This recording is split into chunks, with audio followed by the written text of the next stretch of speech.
So I want to tell you a story, and I'm curious if you'll relate to it. I grew up at church. There wasn't really a time in my life where I can remember church not being there. We were involved in everything: Sunday school, VBS, children's musicals, choir, handbells, youth group, mission trips, summer camp, and Bible studies. Absolutely everything. We were church people. Most of you are probably church people. It's just something you've been doing all your life. It's just something you do. And so why do we do it? Well, according to a 2018 survey by the Pew Research Center, most people go to church in order to become closer to God. Some people go so that their children have a moral foundation or to become a better person, and another majority go for comfort in times of trouble or sorrow. So why do you do it? Maybe you also want to grow closer to God and be a better person like we saw in the survey. Maybe you go to church because you have questions about who God is and what our purpose is. Maybe you do it because mom and dad make you. At various times in my life, all of these have been the reasons that I've gone to church. Here's the thing. We also know that for most people, going to church is their primary, if not only, way of experiencing God. Only 27% of adults say they read their Bible more than once a week. And only 43% of adults say that they've even read scripture 3 or 4 times within the last year.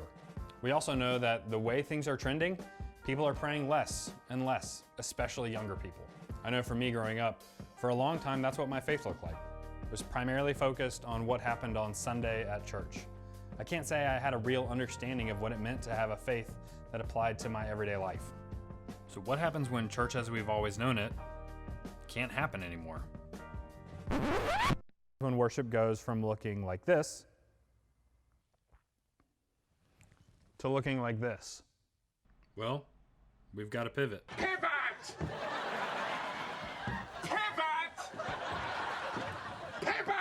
Here's the thing. Jesus never said that following him was a Sunday only thing. In fact, he said to the crowd in Luke 9, "If any of you wants to be my follower, you must give up your own way, take up your cross daily, and follow me." In fact, the idea of church being our only connection point to God would have been a foreign concept to the people following Jesus. For them, their faith was such a part of their identity that it was supposed to be a part of their daily lives. There's an important prayer in Deuteronomy chapter 6 called the Shema.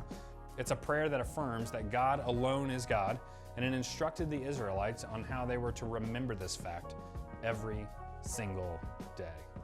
It says this: "Listen, O Israel, the Lord is our God, the Lord alone. And you must love the Lord your God with all your heart, with all your soul, and with all your strength. And you must commit yourselves wholeheartedly to these commands that I am giving you today.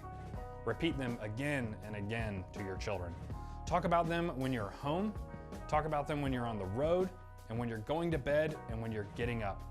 Tie them to your hands and wear them on your forehead as reminders. Write them on the doorposts of your houses and on your gates." That comes from Deuteronomy 6, 4 through 9. You see, it's this daily practice, this daily remembrance of who we are to God and who God is to us, that we grow in our relationship with God. Paul, in his letter to the church in Rome, puts it another way. He says, "So here's what I want you to do. God helping you take your everyday, ordinary life. You're sleeping, you're eating, you're going to work, you're walking around life, and place it before God as an offering. Embracing what God does for you is the best thing you can do for Him. Don't become so well adjusted to your culture that you fit into everything without even thinking. Instead, fix your attention on God. You'll be changed from the inside out. Readily recognize what He wants from you and quickly respond to it. Unlike the culture around you, always dragging you down to its level of immaturity. God brings the best out of you, develops well-formed maturity in you." Okay, so how do we do that? What does it look like for us to start focusing more on what our faith looks like the other 6 days of the week outside of Sunday?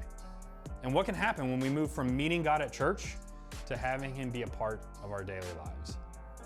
Christians have wrestled with this question for hundreds of years. How do we incorporate God into our everyday lives?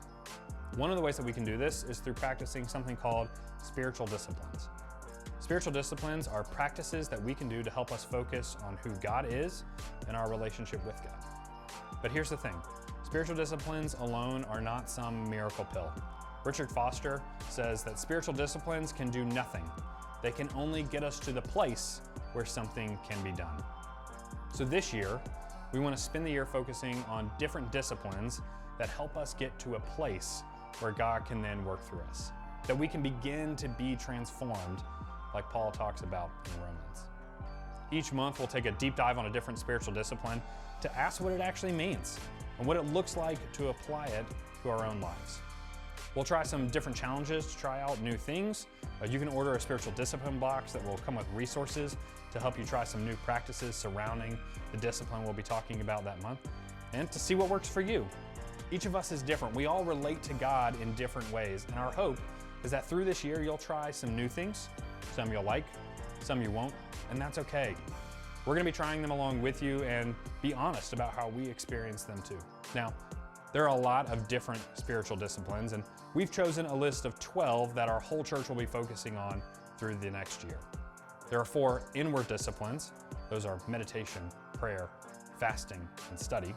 There are 4 outward disciplines, things like simplicity, solitude, submission, service. And then 4 corporate disciplines, or things that we do collectively as a body. These are confession, worship, guidance, and celebration. We've gone through and aligned these disciplines with the church year. So the first one that we're gonna take a look at is worship. It sounds pretty simple, but I think that in the end, you'll find that worship means more than you think. The first thing that you can do to get started is to go to apexumc.org/news and sign up for the challenge for the month of September, where we'll be reading through the whole book of Psalms and reflecting on the different attributes of God that we see in the Psalms. We hope to see you next week as we get started.